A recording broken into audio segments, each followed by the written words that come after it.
Descubra o portal da Câmara Municipal de Macaé. Nele você encontra informações atualizadas, agendas e serviços ao cidadão.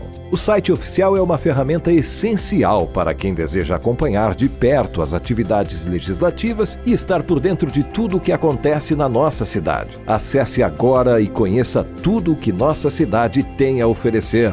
O portal da Câmara Municipal de Macaé é um espaço dedicado à transparência e à prestação de serviços, facilitando o acesso a informações e promovendo a participação cidadã. Não deixe de visitar e explorar todas as funcionalidades disponíveis.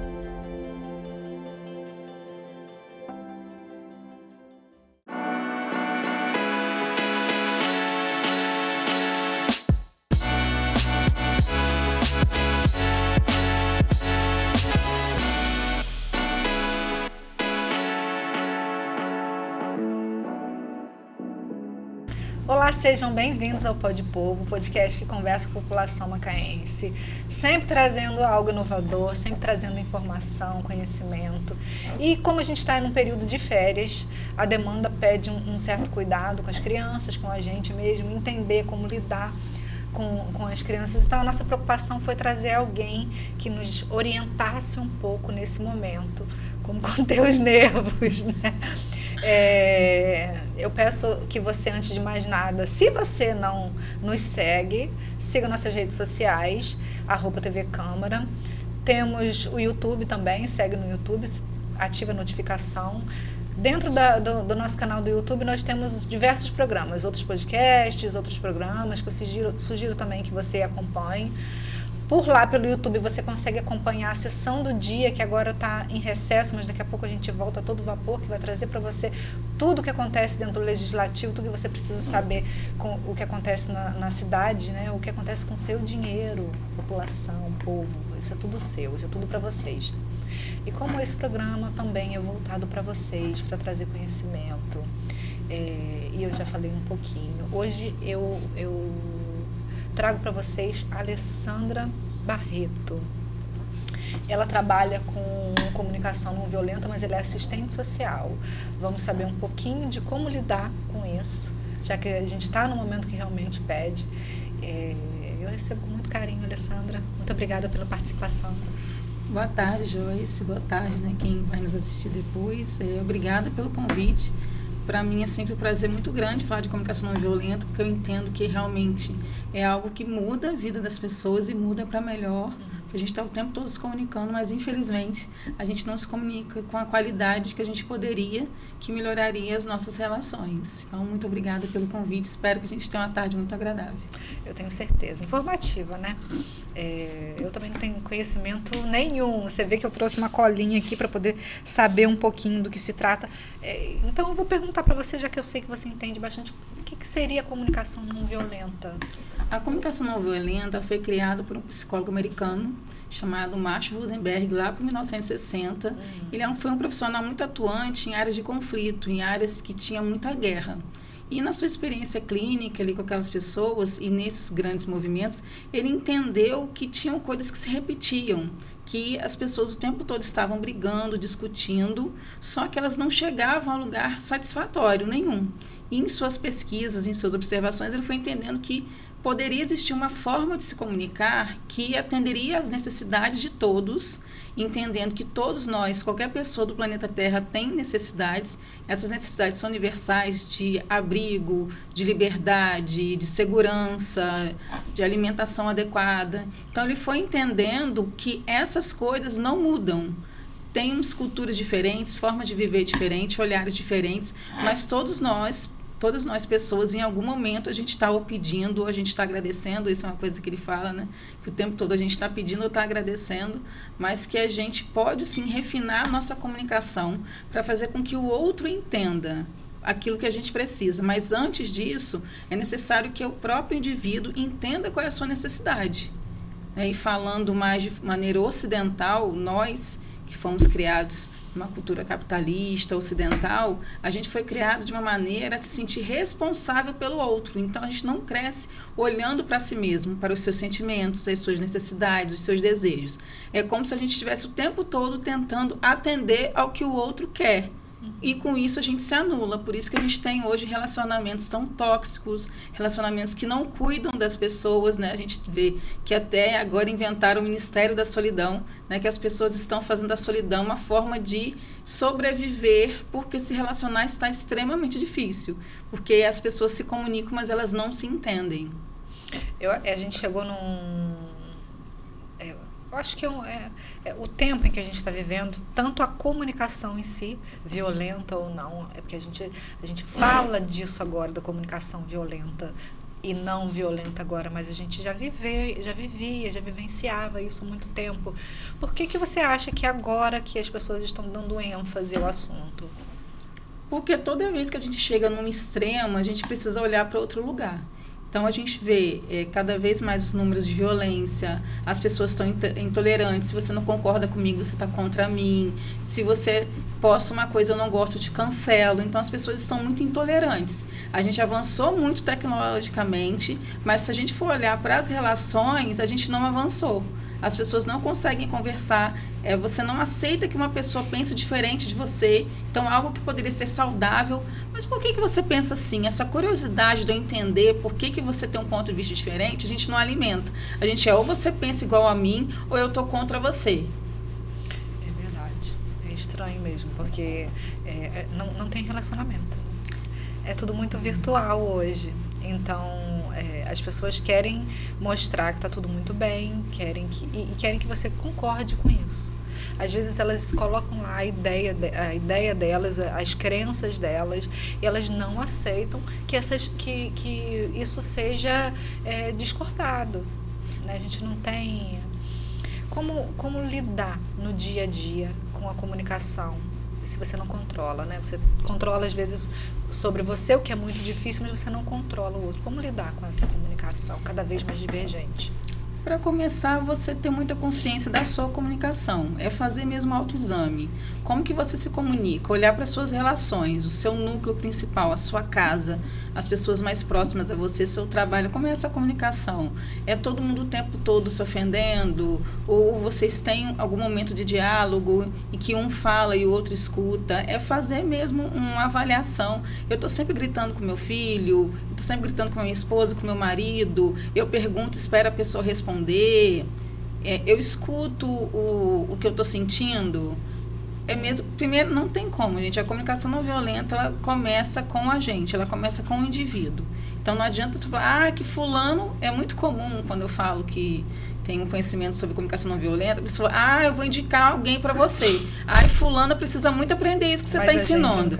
Mas a pessoa não olha para si. Todos nós, em alguma medida, a gente precisa ter esse conhecimento, uma escolha, né? Quando eu falo precisa, mas é uma escolha, porque a violência, ela é muito sutil. Então, a gente está mergulhado nisso e muitas vezes não percebe. Quando você faz assim, alguém vem te contar alguma coisa e é uma história que você já sabe, aquela amiga sua que sempre fala alguma coisa e você, não vem não fala não que eu já sei, você não deixa nem a pessoa falar. Então, assim, isso é um pequeno ato de violência. O seu filho está chorando para você sem motivo. Não paga boleto, tem comida, tem casa, tem tudo. Aí você fala, filhinho, para de chorar, senão a mamãe vai ficar triste. Nesse momento, eu estou ensinando para ele que ele é responsável pela minha alegria e pela minha tristeza. Só que a gente, culturalmente, em algum momento, a gente falou isso para o nosso filho, ou o nosso pai e nossa mãe falou isso para a gente, ou a gente escutou alguém. Então, daí a sutileza da violência vem desse lugar, porque como ela é normalizada, a gente só vai conseguir enxergar esses pequenos atos, essas microviolências, quando a gente toma consciência que a violência existe. Só que a gente associa a violência muito a um tiro, a uma briga, a uma batida de trânsito. A gente não entende que a violência está enraizada no nosso jeito de viver, de enxergar a vida. Se eu acho que bater é natural, é normal, eu estou banalizando a violência. Mas eu apanhei, meu pai e minha mãe me bateram e eu sobrevivi. Hoje tem emprego, tenho isso, tem aquilo. Mas a gente não sabe quais as marcas emocionais que você tem. Porque quando você tinha 5 anos, disseram para você que homem não chora. Então, qual é o preço emocional disso? Mas depois que você estuda comunicação não violenta, ao contrário das pessoas pensam, você não deixa de ser uma pessoa violenta da noite para o dia. Eu costumo falar que você vai descendo degrau por degrau, porque são muitos anos, são 30, 40, 50 anos vivendo daquela forma, e você vai desconstruindo isso aos poucos. Eu gosto de pensar que a gente vai aprendendo, enquanto a gente estiver respirando, a gente tem possibilidade de aprender. Então, aprender a comunicação não violenta é algo contínuo, que é para a vida toda. Que é claro que hoje, depois de 4 anos me especializando, trabalhando com isso com muito afinco, em alguns momentos eu perco a paciência, em alguns momentos eu quero também ir lá e falar aquilo que a pessoa de repente falou para mim e foi atravessado, em alguns momentos que meu filho está muito estressado e acaba me afetando, em alguns momentos eu quero ter sim aquela atitude que a gente costuma falar que é uma comunicação muito violenta. Então, em alguns momentos isso vai acontecer. Alessandra, o gatilho para a comunicação violenta seria isso, dar o troco? Eu quero dar o troco, eu quero ferir. O que seria um gatilho para a comunicação violenta? O gatilho é qualquer situação que te afeta e te conecta com algo que você já passou e que não foi bom. Você está passando na rua e, de repente, você vê uma cena, alguma coisa que te remete a algo que você passou e essa emoção não foi agradável. Aquilo te engatilha. Automaticamente, o nosso cérebro ele é tão fantástico que ele te leva para aquela situação. Porque toda vez que a gente está vivendo alguma coisa, o nosso cérebro ele procura associações. Para saber como que a gente vai agir, ele sai procurando nos nossos arquivinhos qual situação parecida para que a gente consiga dar uma resposta. Então, esse gatilho pode ser, você vê uma criança apanhando e você pode se remeter a alguma vez que você bateu no seu filho ou que você apanhou, que aquilo te machucou muito. Então, gatilho é sempre uma situação que vai te remeter a algo que você já vivenciou, algo que você tem conhecimento e foi algo que de alguma maneira te marcou, tanto positiva quanto negativamente.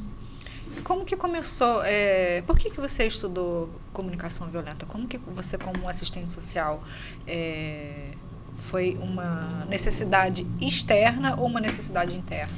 Foi uma conjunção de uma necessidade interna, por eu estar sempre nessa busca do autoconhecimento, e coordenada com a minha profissão, porque eu sou uma assistente social, a gente lida basicamente com gente. As pessoas nos procuram quando ela está numa situação vulnerável, numa situação difícil. Então, o tempo todo a gente está vivendo ali no limite, porque aquela pessoa compartilha os problemas dela e é impossível a gente não absorver de alguma maneira. Então, o tempo todo eu estou lidando com a dor daquela pessoa e eu preciso entender que para que eu consiga auxiliá-la, eu preciso estar bem. A gente se envolve, mas não a ponto daquilo de te afetar, de te paralisar. Porque, afinal, você precisa ser uma margem para aquela pessoa, para que ela consiga superar aquela situação dela. Então, nesse intuito de me melhorar como profissional, de entender como que eu poderia auxiliar mais essas pessoas e a minha matéria ser gente, e a fala é o meu principal instrumento, eu comecei a observar como que era essa fala. Quando a pessoa vem, ela sai daqui, ela se sente acolhida, ela sai pior do que ela entrou. Então, foi uma conjunção, tanto uma necessidade profissional, quanto mesmo a Alessandra pessoa de querer ser uma pessoa melhor, querer ser uma mulher melhor, uma mãe melhor. Então, foi por isso que eu me aprofundei na comunicação não violenta, por entender o potencial que ela teria para me auxiliar. Hoje, quais são os reflexos que você consegue perceber na sua vida com esse conhecimento que você tem? Muitos. Hoje eu sou, falando profissionalmente, eu sou referência na minha empresa, quando falo em comunicação não violenta, todo mundo fala em Alessandra Barreto. Na minha equipe, a equipe que eu lidero, uma equipe de assistentes sociais, a nossa comunicação melhorou muito no sentido do que eles precisavam de mim, do que eles demandavam e como eu conseguiria fazer com que a equipe fosse mais coesa, não é fácil ser assistente social, então essa carga é sempre muito grande. Então, como fazer com que a comunicação não torne isso pior? Então, o tempo todo, a forma de conduzir as reuniões, de orientar o trabalho, de fazer enxergar que é o usuário que está ali precisando do nosso trabalho, como que a gente pode fazer com que ele realmente se sinta acolhido, se sinta ouvido, que ele saia dali, não é com uma solução pronta, mas que ele saia ali com mais esperança do que ele chegou, porque muitas vezes a gente não tem a solução. Sim. E também a comunicação não violenta, ela traz pra gente essa desobrigação de ter que dar uma resposta pronta. Tem que ter algo assim, a pessoa vem até mim, eu tenho que dar uma solução. Isso é muito comum nas nossas relações de amizade, né? Que uma pessoa chega para você para desabafar e você fica agoniada, meu Deus do céu, se ela vem me procurar, é porque ela entende que eu sou uma pessoa que pode dar alguma solução para ela. Em vez de eu ficar prestando atenção no que ela está me contando, eu estou sofrendo, pensando que na hora que ela parar de falar, eu vou ter que dizer o que ela tem que fazer. E, na verdade, às vezes ela só quer ser escutada. Ela não quer que você diga, larga ele, não larga, faz isso ou faz aquilo, volta, não volta. Ela só quer sentir que ela foi escutada. Então, é muito bom você ter esse tipo de relação, porque você fica leve. Você sai desse lugar de ser resolvedor de problemas não autorizados, que a gente sai por aí dando conselho que ninguém pediu, e fica mais nesse lugar de parceiro, de amigo mesmo, de escuta, de falar que, olha, eu nunca vou imaginar isso que você está passando, você está me contando, mas só você mesmo sabe o que você está vivenciando. Mas eu estou aqui para te escutar quando você precisar. O que a gente precisa mesmo é sentir que a gente está conectado. O ser humano, ele foi feito para conexão. E é por isso que as pessoas estão tão perdidas, que nós estamos extremamente desconectados. Primeiro de nós mesmos e depois dos outros. Porque agora a fila pode andar, sai um, vem outro. Nossa. Então, por que eu vou investir no vínculo? Né? Se a fila está grande, tem várias pessoas esperando uma chance. Você falou nisso agora, aí eu lembrei de o Instagram tem muito dessas piadinhas e memes e tal, né? Aí eu vi uma postagem, não sei como que foi direito, mas e dizia assim, se você sabe que está vindo um carro, um ônibus melhor ali atrás, por que que você está incomodada com aquilo que você perdeu, com o que passou? Né? É justamente o que você falou. As pessoas, elas desvalorizaram às outras, né? Elas não estão pensando no ser humano, independente de que você perdeu ou se você foi uma perda para a pessoa, mas elas estão pensando, é descartável, foi esse, daqui a pouco tem outro. Sim, essa questão de que você vai ter sempre uma nova possibilidade, uma coisa. A vida sim é dinâmica, a nossa vida é movimento e ela precisa ser movimento mesmo. Só que aí, quando a gente acha que não vale a pena investir, que tem outras possibilidades, tem tantas outras pessoas para conhecer, só que vai chegar uma hora que até você vai cansar, porque é desgastante você conhecer, ter que tudo aquilo de novo, né, passar por todo aquele processo. Eu vejo mais como uma forma de se anestesiar. Tá nesse lugar de que, não tem problema, foi embora, tinha que ir mesmo. Claro que tem relacionamentos que, se você não está conseguindo ser você plenamente, se você não consegue expressar suas opiniões, você não se sente acolhida, talvez essa relação não esteja cuidando de coisas que são extremamente importantes para você. Então, cabe a você avaliar se vale a pena investir ou não. A comunicação não violenta, ela vai te dar essa clareza daquilo que você precisa e daquilo que você não está obtendo. Mas você está comunicando. Muitas vezes você está passando uma mensagem equivocada e está atraindo pessoas equivocadas. Às vezes a sua mensagem não está clara. Isso que eu ia perguntar, como é identificar que o erro não é com o outro, é comigo? Porque a gente tem tendência a sempre culpar o outro, né? A gente não assume que a gente também de alguma forma foi agressivo, que a gente de alguma forma machucou.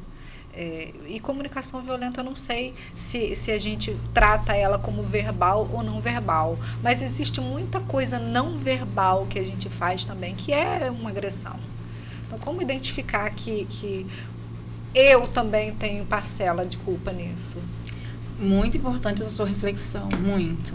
A comunicação não violenta, ela vai mostrar pra gente, para começar, a gente vai desconstruir essa dualidade do certo e do errado. a gente vai começar a entender que existem formas que fazem sentido para as pessoas e formas que não fazem. Né? Eu gosto de pensar na frase entre 8, 80 a 72 possibilidades. Então, às vezes, a gente só fica num extremo ou no outro. Então, quando eu tenho essa clareza que existem várias possibilidades, eu assumo um lugar de autorresponsabilidade. A comunicação não violenta me coloca no centro da minha vida e ela fala assim para mim: você é 100% responsável pela sua vida. E eu paro de olhar para o outro como inimigo. Eu olho para o outro como outra pessoa que está apenas tentando atender as próprias necessidades.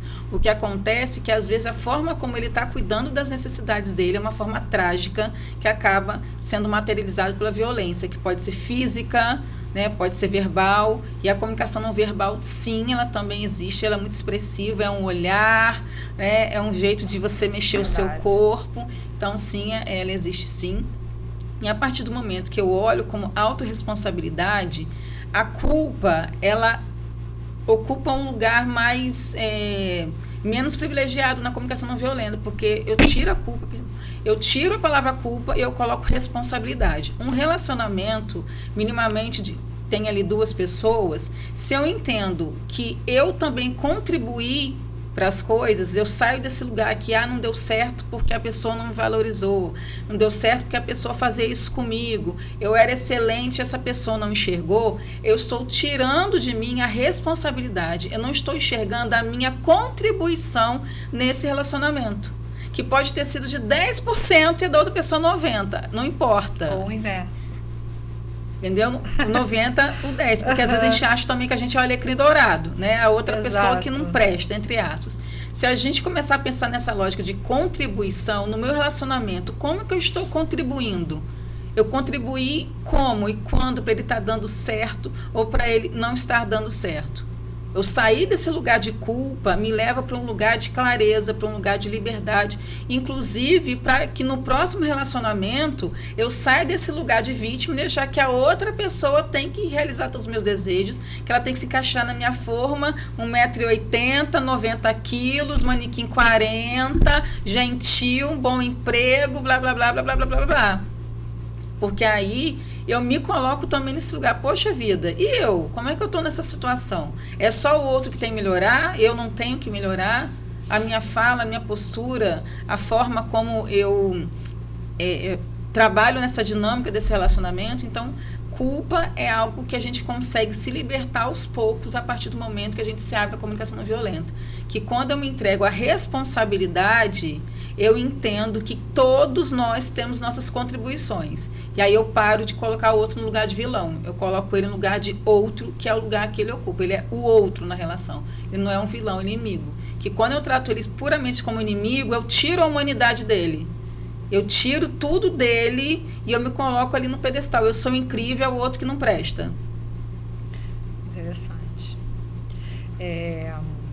Dentro do trabalho, como que se apresenta, como que se configura a comunicação violenta, não violenta? O que seria uma comunicação violenta dentro do trabalho? Dentro do trabalho é um universo riquíssimo e que a comunicação não violenta pode contribuir muito. Eu espero que, que as pessoas, os empresários, as empresas entendam isso, porque muitas vezes você tem ali um trabalho em equipe que poderia ser incrível, mas ele não acontece, ele não desenvolve porque as pessoas não sabem conversar, elas não sabem pedir aquilo que elas querem. Então, como que a gente pode caracterizar a violência no trabalho? É aquele chefe que não reconhece o valor dos seus empregados, é que ao dar um feedback, ele só aponta os aspectos negativos, ele não traz a contribuição que essa pessoa tem, ele não enxerga essa pessoa como um todo. Quando a gente generaliza, é muito comum a gente ser violento ao generalizar as coisas, né? Vamos um exemplo aqui hipotético, a gente tem uma reunião toda semana, essa reunião acontece, está no cronograma, ela pode acontecer o que for, mas toda semana ela está ali. E eu estou percebendo que tem um empregado que ele chegou atrasado nas 2 últimas reuniões. Quando eu vou conversar com ele, eu tenho um caminho de me interessar. Olha, eu estou observando que nas últimas 2 reuniões você chegou um pouco depois do horário combinado, está acontecendo alguma coisa? Ou eu posso ter a seguinte postura, chamar a pessoa, o que está acontecendo que você está chegando atrasado em todas as reuniões? A gente tem uma tendência do discurso de generalizar. Aconteceu 1, 2, 3 vezes, a gente fala todas as vezes que você é sempre assim, você nunca faz nada certo. Aí essa generalização é algo extremamente violento, porque não é real. Eu estou o tempo todo julgando. Então, se foram 10 reuniões e essa pessoa chegou atrasada em 2, eu não posso falar que ela chegou em todas. Então, quando eu falo, em 10 reuniões, você chegou atrasado em 2. Aconteceu alguma coisa, você é um excelente empregado, mas eu tenho observado, você está mais calado, você não está saindo mais para almoçar com um grupo, tem algo que você possa me contar, que você se sinta à vontade para me contar. Então, são pequenos ajustes que a gente vai fazendo que fazem muita diferença. E o mais incrível da comunicação não violenta é que uma coisa que é muito comum eu escutar é: mas o que adianta eu aprender comunicação não violenta se a outra pessoa não aprender? Quem aprende comunicação não violenta, quem se propõe a se aperfeiçoar, a refinar a sua comunicação para melhorar a sua própria vida, é impossível quem está perto não ser afetado. Reflexo. É impossível. Porque a forma que você vai tratar aquela pessoa, os limites que você vai comunicar, ela vai entender que ela não pode mais agir com você da maneira que ela agia antes. Então, é impossível. Então, mais uma vez, se eu quero melhorar a minha comunicação, eu não tenho que ficar preocupado que da minha equipe as outras 10 pessoas nunca vão vir falar comunicação não violenta. Mas se eu começar a me comunicar, essas pessoas vão ser afetadas. Elas vão entender que tem um processo acontecendo e vão principalmente enxergar que dá para ser diferente. Uma coisa que a nossa cultura nos aprisiona é colocar a gente ali naquele lugar ali da Gabriela, que eu nasci assim, eu cresci assim, eu vou morrer assim. Gente, todo mundo pode mudar. A mudança é algo natural. A única coisa que não muda na vida é que tudo muda o tempo todo. Então, se a gente acreditar que não é porque sempre foi assim, que precisa ser assim para sempre, que não é porque eu passei 42 anos da minha vida tendo uma linguagem violenta, sem ter a consciência que eu era violenta, mas agora eu entendi e eu quero mudar, eu quero ter um relacionamento bacana, eu quero que meu filho se sinta à vontade para contar coisas para mim, eu quero que ele confie em mim. Como que eu vou construir isso? A partir do momento que eu me proponho a estar nesse lugar de aprendiz, de ser uma pessoa que escuta, de entender ali todos esses parâmetros da comunicação não violenta, que é observar o que está acontecendo, olhar para os sentimentos, entender que nós temos necessidades e as nossas ações estão o tempo todo nos direcionando para atender essas necessidades, e eu fazer pedidos, que é uma grande confusão, que às vezes é pedido e você está fazendo exigência, né? Eu sempre vou trazer exemplo de filho, gente, não tem jeito, né? Que você está ali, a famosa toalha na cama. Né, que você, toda vez você deixa essa toalha na cama, você está sempre comunicando aquilo. Eu não quero mais que você deixe a toalha na cama. Então, a gente está sempre o tempo todo que falaria isso, usando uma linguagem negativa o tempo todo e falando aquilo que a gente não quer. Você pode dar limites. A sua roupa será lavada a partir do momento que você colocar na lavanderia. Você fala assim, ó, se ele bota na cama e você está sempre reclamando e tirando, ele nunca vai tirar dali. Então, você pode decidir o que você vai fazer. A partir de hoje, eu só vou lavar as roupas que estiverem na lavanderia. Aí ele deixa lá no chão do banheiro, do jeito que sai do corpo. Deixa em cima da cama, deixa lá perto do tênis. Agora, mãe, você lavou minha blusa? Tá na lavanderia? Não botei. Então, não lavei. Esses limites, eles vão sendo comunicados. Poxa, eu queria sair com a minha namorada hoje com aquela blusa, mãe. Você colocou na lavanderia? Não coloquei. Então, não lavei. Então, assim, ó, quero que você coloque roupa no cesto. Então, a gente está sempre falando aquilo que a gente não quer. Eu não quero que você saia, eu não quero que você fale. Ao invés da gente comunicar, eu quero que você faça isso. Eu quero que você coloque as suas roupas na lavanderia. E até o eu quero, às vezes, soa um pouco mandão, né? Sim, sim. De repente, você usar uma outra expressão. Sim, eu gostaria... Você consegue, por favor, colocar lá, senão você vai ficar sem sua roupa. Enquanto você estava falando do negócio da toalha, eu me lembrei de um episódio que uma conhecida da igreja estava contando, né, justamente sobre a toalha. Que ela botava, o marido dela saía do banho e sempre colocava a toalha em cima da cama. Aí ela reclamando, poxa, já não pedi 1000 vezes para poder tirar a toalha de cima da cama. Aí ela, de tanto reclamar, o que ela fez? Aí ele não tira. Ela pegou, ele trabalha embarcado. Ela pegou a toalha e deixou a toalha no lado dele da cama que ele dorme. Quer dizer, A cama dele ficou toda molhada. Ele, na hora que ele foi dormir, a toalha estava lá e o lado da cama estava molhado. E ele foi questionar. Aí ela falou assim, eu tô falando para você tirar a toalha da cama e você não tira. Então eu deixei ela no seu lado da cama, que você foi dormir, você vai perceber o quanto é ruim você dormir na cama molhada. Isso seria uma comunicação violenta? Ela tinha uma questão e ela traçou uma estratégia para resolver. A gente precisa ir um pouquinho mais fundo para entender assim, ela tinha uma necessidade de organização. A toalha molhada na cama incomodava ela em qual sentido? É porque ficava molhada a cama? Ou porque para ela a organização é um valor muito importante?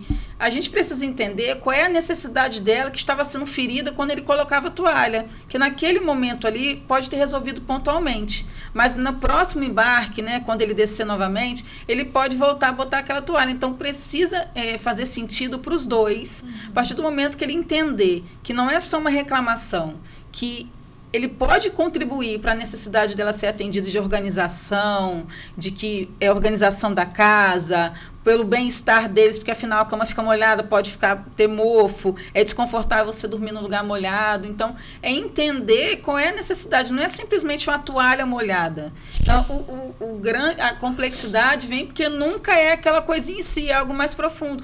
Pode ser que na criação deles sempre tinha alguém que recolhia as coisas. Então, ele é preguiçoso, ele faz isso porque ele é relaxado, né? Os rótulos que a gente vai botando, é preguiçoso, é relaxado, ele faz isso porque você tira.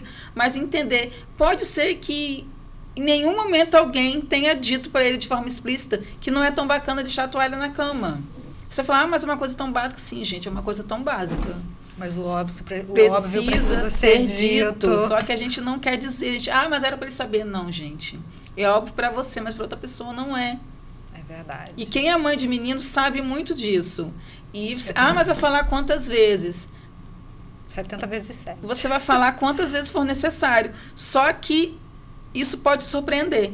Às vezes você falar uma, no máximo 2 vezes, você já vai ter o efeito que você precisa. Porque já vai gerar naquela pessoa, poxa, não é bacana botar aqui, vou botar aqui no lugar certo. Então, a gente vai criando esses pequenos starts, esses pequenos insights. Quando você perceber, você já conseguiu avançar muito na sua relação. Porque você quer aquela relação, né? É importante para você, principalmente quando você vai ver. Né? A gente começou falando sobre a questão do relacionamento e tal. Mas você parar e pensar, essa pessoa é importante para mim? Eu quero manter essa pessoa na minha vida? Tá, ela é importante para mim, eu quero que ela permaneça na minha vida. Então, como que nós podemos nos relacionar de forma que isso seja prazeroso? De forma que a gente fique feliz, entendendo que não é para ser perfeito e nem tem como ser perfeito, né? Mas como que a gente pode ter uma convivência saudável? Se a gente pensar nisso, a gente vai começar a pensar nesses pequenos ajustes, daquilo que a gente pode fazer. E às vezes a pessoa nunca faz aquilo que eu peço. Ela pode estar entendendo aquilo como exigência, ou ela não pode, ela pode estar assim, completamente distante daquilo que você falou. Você pensa que para ela está muito claro, eu fiz isso, falei, fez sim, a pessoa, mas fiz o quê? O clássico, Joyce, às vezes assim, você está zangado com a pessoa, brigou. Você fica uma semana sem falar com a pessoa. Aí a pessoa está trabalhando, se arrumou, saiu. Aí você fica furiosa. Nossa, mas nem parece que a gente brigou. Fulano tá ótimo, tá saindo. Né? Você acha que a pessoa tem que estar, né, de pijama, com 300 metros de olheira, aquela coisa toda. Aí você vai sentar e vai conversar com a pessoa não faz a menor ideia do porquê você está zangado, do quanto aquilo foi profundo para você e para ela não foi. Por quê? A gente não fala, a gente faz pirraça, quer que o outro adivinhe. Só que ele não tem uma bola de cristal, ele não vai entrar na nossa cabeça. É a gente que precisa contar o que está dentro da gente, para que ele também tenha a chance de falar, poxa, eu não percebi que a minha ação teve um impacto tão negativo em cima de você, eu não tive a intenção, mas agora como eu entendo que isso é importante para você, eu vou me vigiar, vou me policiar, e você também me diga quando estiver passando da medida, você me sinalize, fala, não está bacana isso que você está fazendo, a forma como você está fazendo. Só que não, a gente prefere fazer pirraça, ficar sem falar, e a coisa só vai para outro caminho. A gente é muito diferente, né? Você estava falando da questão dos filhos, que de repente você fala 1 milhão de vezes, a pessoa atende, e você fala uma vez, 2 vezes a pessoa atende. Eu tenho 3 filhos, então eu percebo que são muito diferentes. Eu tenho o menorzinho que ele é super organizado. E ele é menino. Eu falo as coisas com ele, às vezes ele me dá atenção, mas eu olho paradinho no olhinho dele, ele vai, entende e não faz mais aquilo. Mas eu tenho uma menina também. Tem 3, na verdade, só que um não mora mais comigo. E a menina é terrível. Liz, tira não sei o que do banheiro. E o negócio fica ali o tempo inteiro. Como lidar com crianças? Saber conversar, saber comunicar. Principalmente nesse período, foi até o que eu trouxe, né, no começo, antes da gente iniciar o podcast. Como lidar com criança nesse período de férias e em tantos outros, sem passar dos limites, sem soar agressivo. E é muito difícil saber o que para o outro também é agressivo.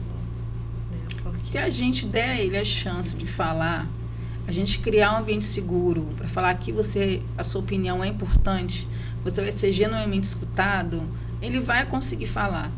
Só que a gente pensa que sabe o que é melhor para o outro, principalmente mãe. Uhum. Mãe sempre tem essa coisa de eu que sei o que é melhor para o meu filho, e muitas vezes a gente não dá voz para esse filho, a gente não escuta. Mas por quê? Me conta. Porque ele sempre tem medo dessa punição, ele tem medo das consequências, achar que a gente vai fazer alguma coisa, colocar de castigo, essa série de coisas que culturalmente a gente aprendeu que era certo fazer. Uhum. E graças a Deus agora a gente está entendendo que o caminho não é esse. Então, essa comunicação com as crianças é estabelecer uma confiança, um ambiente seguro psicologicamente para que essa criança consiga falar aquilo que está doendo, aquilo que está incomodando. Ela não tem repertório ainda suficiente para falar em palavras, então pode pode acontecer que às vezes ela vai mostrar isso de forma física, dependendo da idade, vai transformar isso uma linguagem corporal, mas se você já tem, né, uma idade que a linguagem já está mais avançada, vai conseguir falar, mas na medida que for conversando com a gente, que for sentindo confiança, ele vai se abrindo mais. E nesse trato do dia a dia, você achar essa medida da firmeza, da gentileza, ela não é fácil. Só que a gente precisa assumir o nosso lugar de mãe. A mãe, ela tem uma autoridade em cima dos filhos, porque ela viveu um pouco mais e ela é a margem. Ela precisa ser a pessoa que está conduzindo o barco no rio. Se eu me coloco no lugar que eu sou amiguinha da minha filha, eu me coloco no lugar que a hierarquia não vai ser valorizada. E se não é autoritarismo, aqui eu que mando. A autoridade, ela reconhecer que aqui, nesse lugar, no nosso espaço, eu sou a figura que dá direção, eu sou a capitã desse navio. Então, o que eu falo é para ser considerado, entendendo que eu já vivi um pouco mais e pela minha experiência eu entendo coisas que funcionam e coisas que não funcionam. Eu vou estar sempre certa? Não. Mas eu preciso ter essa figura de autoridade. Então, o segredo é firmeza e gentileza, entender que pode contar comigo, mas que também aqui nós temos uma ordem. Que ordem é essa? É aquilo que funciona na sua casa. Pode ser que na sua casa pular no sofá seja permitido. Pode ser que na minha casa pular no sofá não seja permitido. Não acho legal que meu filho fique pulando no meu sofá. Mas essa criança ela vai para outros lugares. Mas na sua casa pode ser. Mas aí é que tá. Meu filho, no nosso espaço, no nosso ambiente, pular no sofá é legal. Mas nós vamos agora na casa da tia Alessandra, e na casa da tia Alessandra, lá não é bacana pular no sofá, ok? Então, esses combinados, por que a gente tem que repetir? Às vezes é muito cansativo repetir. Gente, é repetir. Tem coisas que a gente vai fazer que vai ser cansativo e a gente vai precisar fazer porque fazem parte. Você formar um cidadão, uma criança, você educar uma criança é uma tarefa muito importante, complexa, difícil, que a gente vai ficar cansada, vai ficar saturada. Só que não tem outra pessoa. Você é capitã desse navio e ele não vai afundar se você não afundar. Ter uma rede de apoio é super importante, ter pessoas que possam te apoiar é super importante, mas você também observar quais são os valores dessas pessoas que estão te cercando, são os mesmos valores que você, que às vezes também tem gente que está perto de você que mais atrapalha do que ajuda. Mas ali no discurso com a criança, se a gente considerar a criança que ela é um ser em formação, que o cérebro dela só vai estar plenamente formado lá pelos 24 anos, tem teorias, agora está falando até 28. Então, assim, o que a gente está exigindo dessa criança? O que a gente está esperando dela? O que a gente está projetando? Eu quero que ela seja uma mini eu ou eu estou respeitando a individualidade dela? É uma oportunidade incrível quando a gente se torna pai, se torna mãe, da gente revisitar quem a gente foi e reaprender. Então, se você tiver essa postura humilde de se colocar como aprendiz, né? Uma frase que quem me conhece, né? Que eu falo que Davi, ele me ensina o tipo de pessoa que eu preciso ser. Não é o tipo de pessoa que eu quero ser, é o tipo de pessoa que eu preciso ser. Davi é seu filho. Davi é o meu filho. Então, que se eu me coloco nesse lugar de aprendiz, de ser curiosa, quem é o Davi? O que ele está me ensinando?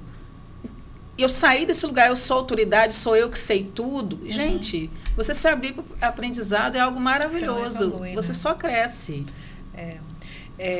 Sobre essa questão da pessoa ser violenta. Isso é um hábito? Isso é uma questão de educação? Ou isso é caráter?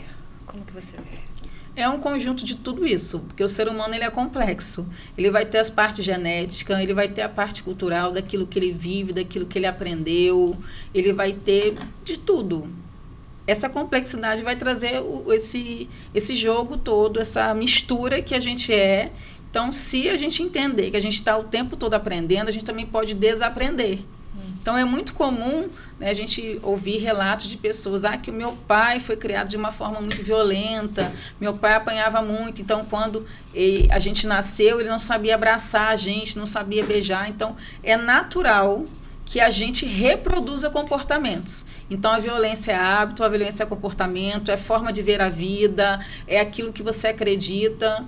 É uma mistura de tudo. E você pode mudar esse filtro. A comunicação não violenta é um filtro que você troca. Você pode ver a vida para um viés da violência, que todo mundo está errado, ou você pode ver para aquele viés de ser compassivo, de ser empático, de agir com compaixão, de entender que todas as pessoas merecem ter os seus sonhos realizados, merecem ter suas vidas transformadas para melhor.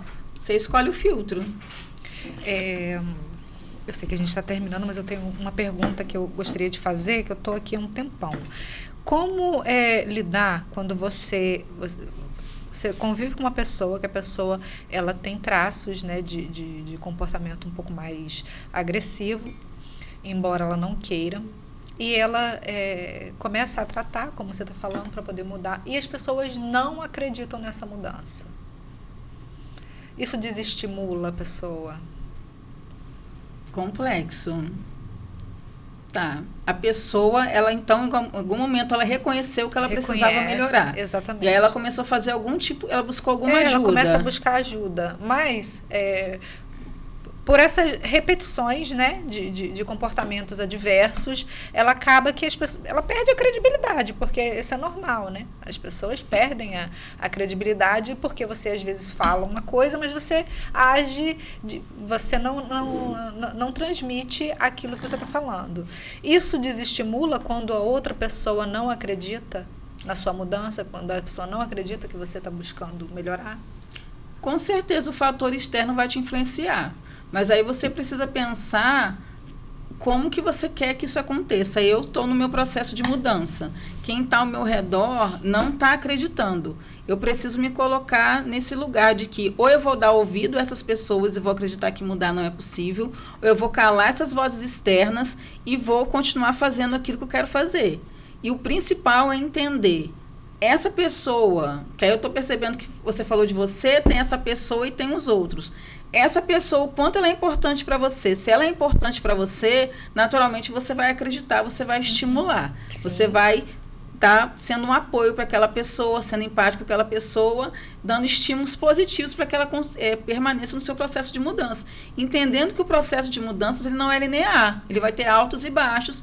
Várias vezes essa pessoa vai se pegar fazendo coisas que ela não queria fazer, que ela vai se arrepender, que ela vai agir de uma maneira e depois vai vir pedindo desculpa. Mas para a pessoa em Exatamente. Si, que está no processo de mudança, ela precisa ter se aprofundar no autoconhecimento e entender o que os outros, essas vozes externas representam. Ou ela vai calar e vai seguir no processo dela, e se ela der ouvido a essas vozes, provavelmente ela vai avançar muito pouco. Porque se ela está querendo caminhar para a evolução, para a sua melhora, a melhora que ela escolheu, mas ela está, essa pessoa não vai conseguir, já fez milhões de vezes. Se ela escutar essas pessoas, ela não vai conseguir evoluir. Isso é mais mental ou mais emocional? É junto, não é separado, é unidade corpo-mente. A gente fica tentando separar, mas a gente é uma coisa só. Eu vi que você trouxe uns livros. Você pode mostrar, por favor. Então, eu trouxe São esse bases daqui, de que estudos, é né? que para quem começa a estudar comunicação não violenta, esse aqui é o primeiro livro que as pessoas... É uma indicação, gente. Sim. Aí, ó, quem quiser aprender um pouquinho mais. Sim, é um livro que a pessoa pode ler assim devagar, para ela realmente ir refletindo, que é a base toda da teoria do Marshall, está nesse livro. Então, quem estuda comunicação não violenta obrigatoriamente lê esse livro.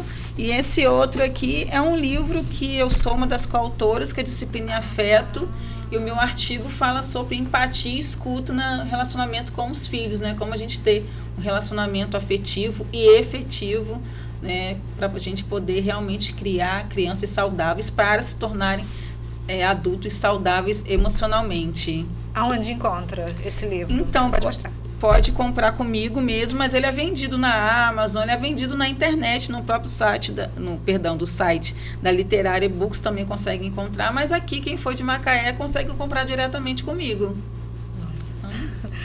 Eu vou agradecer para você, a gente está no finalzinho já do nosso programa. É muita coisa, né? Que a gente são muitas ramificações, o ser humano é muito complexo. Muito obrigada pela sua contribuição.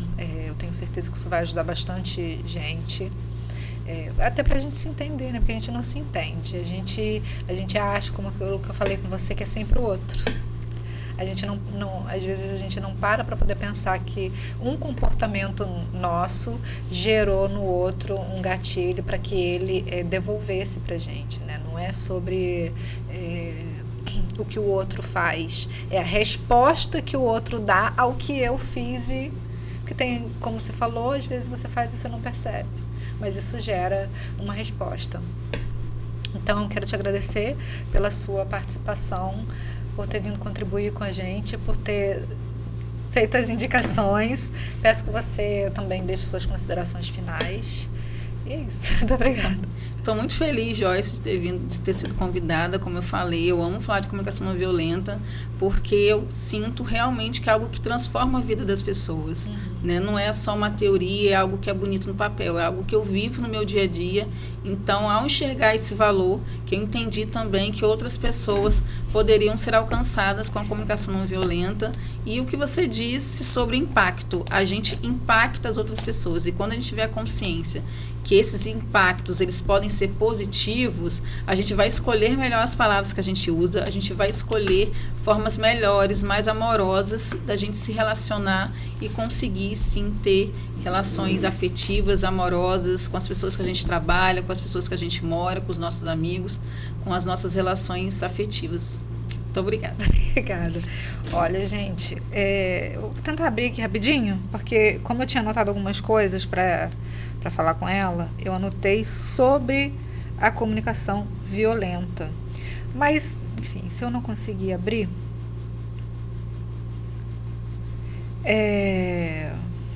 a comunicação violenta é uma abordagem desenvolvida por Marshall, foi o que ela falou, que visa promover empatia, compreensão nas relações humanas.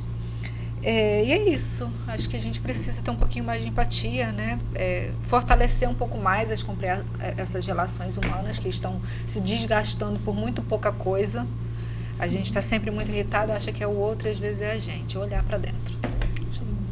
Muito obrigada para quem assistiu até aqui. Peço que curta, comente, compartilhe, siga nossas redes sociais, assistam os outros programas aqui da TV Câmara também. Acompanhe a Alessandra, o trabalho dela. Ficou a indicação do livro dela aqui. Tenta lá saber um pouquinho mais, sabe? A gente precisa desse cuidado. Às vezes a gente acha que está fazendo para o outro, mas a gente está fazendo para a gente. Sim, com certeza. Então é isso. Muito obrigada e até a próxima.